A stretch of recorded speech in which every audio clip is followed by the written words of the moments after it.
Welcome back to WDRB Media, the voice of the community, and those streaming live through iHeartRadio. You're listening to Words and Wisdom Radio Show, and I'm your host, Dr. Candace Chambers. If you are just tuning into our broadcast, today we are talking with Mr. Deroll Barett. So, Deroll, please introduce yourself to our listeners. Good morning. My name is Deroll Barett. I'm the founder and executive director of Youth Improvement Services and owner of Wilbar Services, LLC. I am originally from Jamaica. I have lived in Mississippi for a few years, and I am delighted to be participating in this radio show today.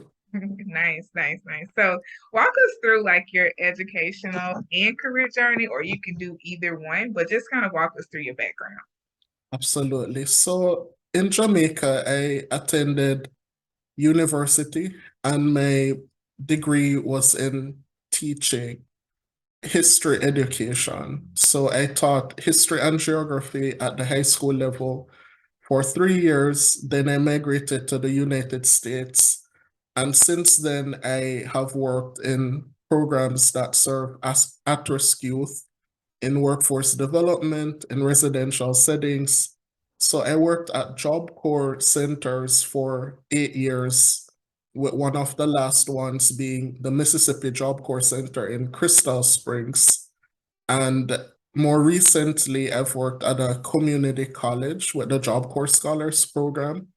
So that is a summary of my academic and educational, my work experience as Nice, well. nice. So I do want to ask, like, how was the transition from Jamaica to the United States? Like, what are some of the major cultural differences, or just like how was your experience?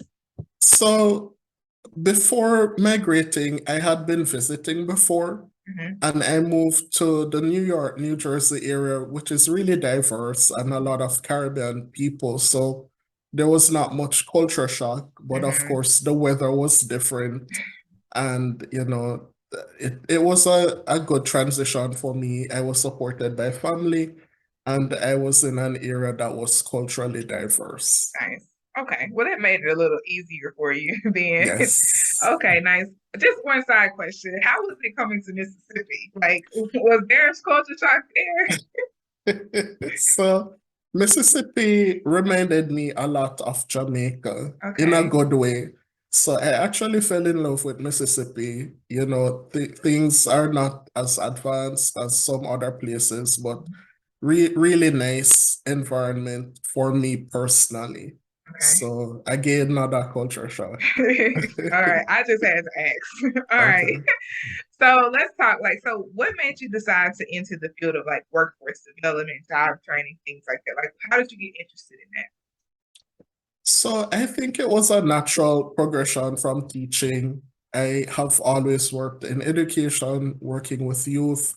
So when I began my job with Job Corps as a residential advisor in 2011, I developed and got roles of increasing responsibility.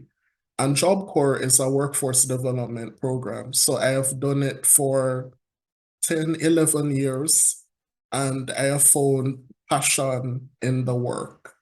So, yes. Oh, you can go ahead. I just said nice.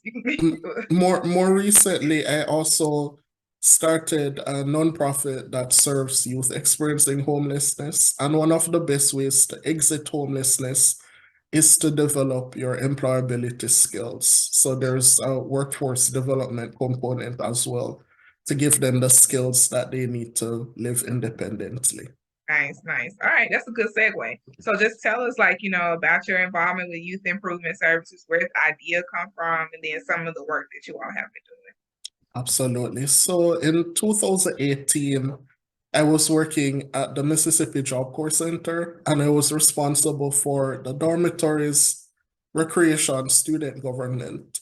And I realized that many of the young people did not have somewhere safe and stable to go when it was time for winter break and they would hang out on center. So I did a bit of research and I realized that youth homelessness was an issue in the Jackson metro area. And I tried to understand where we could get these students to go, and there were not many options.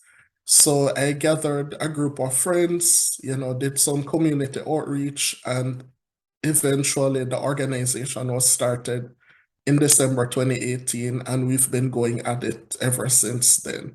Nice. And I want to tell you, it has been a lot of work. It's not easy to start an organization from scratch and then, work collaboratively with community partners to grow it. I like it. But I like the work has been very meaningful. this. I can imagine so. So like do you have like some examples of some students that you've helped or just like I guess, past experiences that really stick out to you?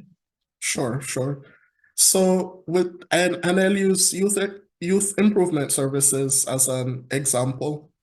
Recently, we did an impact story with Nissan and United Way about a young person that we helped. The young person was a past student of Job Corps and also participated in the Refill Jackson initiative, which is one of our community partners. And they found themselves experiencing homelessness during a challenging time. We provided temporary housing and also helped them to get a job for Mhm. stable employment. So that young person was able to connect to permanent housing and also got an employment opportunity, and they have been employed since and living independently. Wow. So we have many success stories. I take pride in the work that I do, but of course I don't do it alone. I have a team of people working collaboratively to Yes. make these things happen. Wow. That's really good. I like that. You're making a really big impact in students' lives. And I mean, what other, way to really impact the world. I love this type of work. So okay, so let me see. Let's talk about Will Services. So, what do you do with that? Just tell us just a little bit more about that initiative. Wilbar Services is a LLC. It was formed also in 2018 in November, and out of a desire to own something, to make an impact, and to build wealth, and grow something from scratch. So I ended up growing a nonprofit and an LLC at the same time Right. and working full time. So for the past 3 years, we've been in business development mode for Wilbar Services. Mhm. It is an education and training company that will bid on contracts to operate Job Corps centers and other youth development programs. And also, we hope to go into some affordable housing to purchase investment properties and rent them out and rehab them and so on. So two lanes of business. And of course, it was through Wilbar Services that we met. We Mhm. participated in a business development program through Higher Purpose School. And shout out to Higher Purpose Yes. School, amazing organization helping Black business owners in Mississippi. And so that has been our journey. We're still in business development mode, and we hope to grow and expand in the next year. I like it. I like it. 2018 was a big year for you. Yes, it was. Okay, so I think it's very inspirational. You started a business in 2018, but you also started a nonprofit. So, like, Mhm. if you had to give some advice to people, let's say let's do the nonprofit. So, like, what advice would you give to someone who's trying to go into that, arena? They're trying to impact their community. Like, what words? I don't want to say words of wisdom because I'm going to save that for the end. But like, what advice would you give if they're trying to establish some type of like community impact through a nonprofit? Well, my number one advice is to assess the needs of the community. Don't just start a nonprofit because you think that a need exists. It requires research Mhm. and talking to stakeholders and trying to determine the best approach to take to solve a problem that is observed.